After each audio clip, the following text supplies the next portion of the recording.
Now, as a real estate agent, I say don't refinance, just sell, because like we love you to keep turning over the houses. Anyway, now talking about selling houses and talking about how to, well, we will talk about how to maximise the amount of money that you get for your property, but not only that, sell it in a quicker time frame.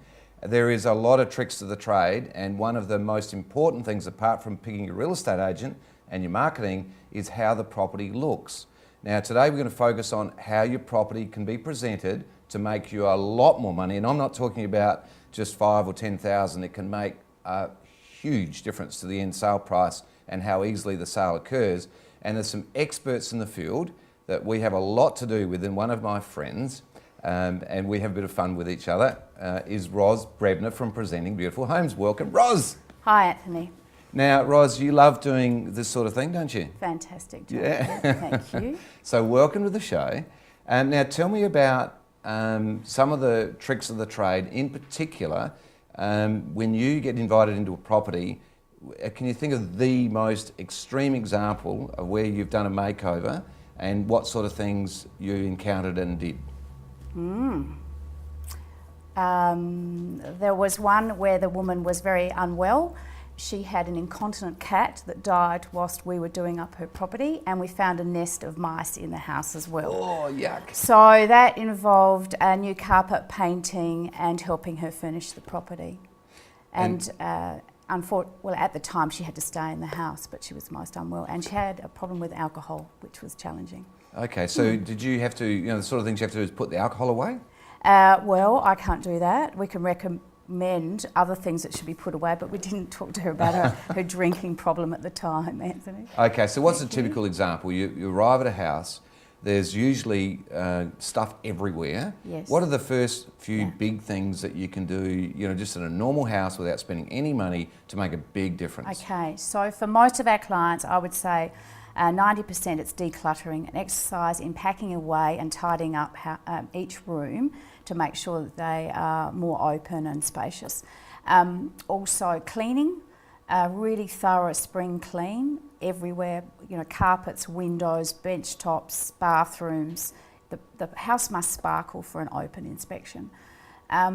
Painting is also a really useful and inexpensive way that people, if they get at the other end of a paintbrush and pop some paint over rooms, it really refreshes it.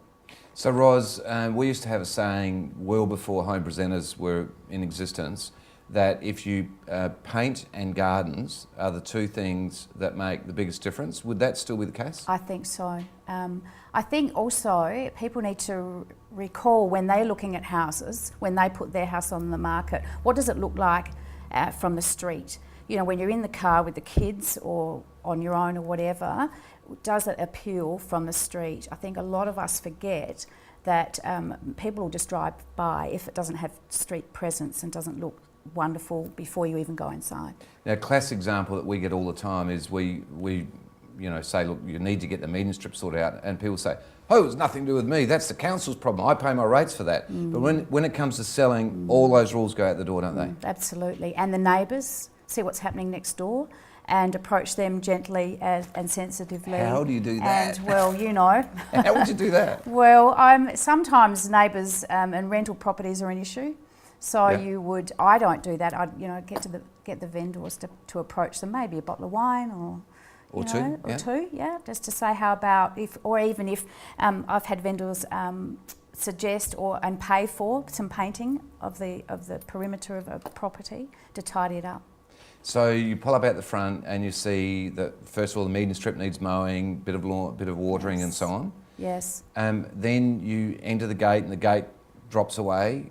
So do you pick up things like broken gates? Yes. So our service, in addition to a basic consultation for your vendors, we can also project manage and do all repairs up to a building job. So that's from all running repairs, tiling, replacing carpet, painting, cleaning the whole house, taking all the pressure off your clients.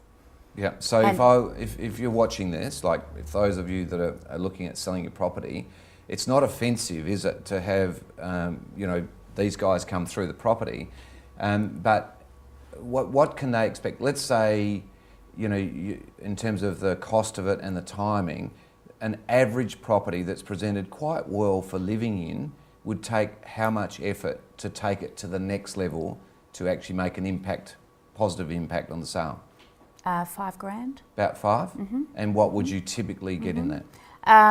Painting a couple of rooms, maybe some new carpet and furniture hire. I find that a lot of our vendors have areas that are tired, or maybe the dining room's been converted into another bedroom. We need to decommission that, add some furniture. So you would get that for 5. Yeah. Right.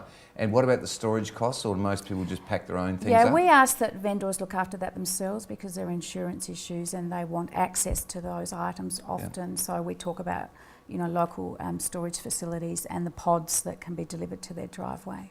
Now, I've seen some massive amounts of stuff get taken out of properties. Would it often be 20-30% of the contents that are taken out? I don't know. Yes, at least that.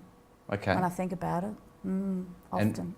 And the big one that I'm interested in for my own purposes is I kind of used to like seeing family photos around. I noticed that a lot of your recommendations or your company's recommendations are to dehumanise it. Tell me about that. Well, I tend to leave a few photos in the property now, but generally what you read about home styling, particularly from the Eastern Seaboard, is that you want to depersonalise the property to a certain degree so that people envisage themselves in the house rather than the people that are, own the property.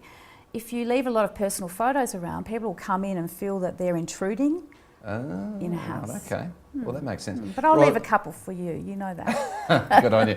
Roz, we're going to come back with more questions at the end of the show, all right? Okay. So stay with us. But let's now go and look at what's been sold. Let's go to Going, Going, Gone.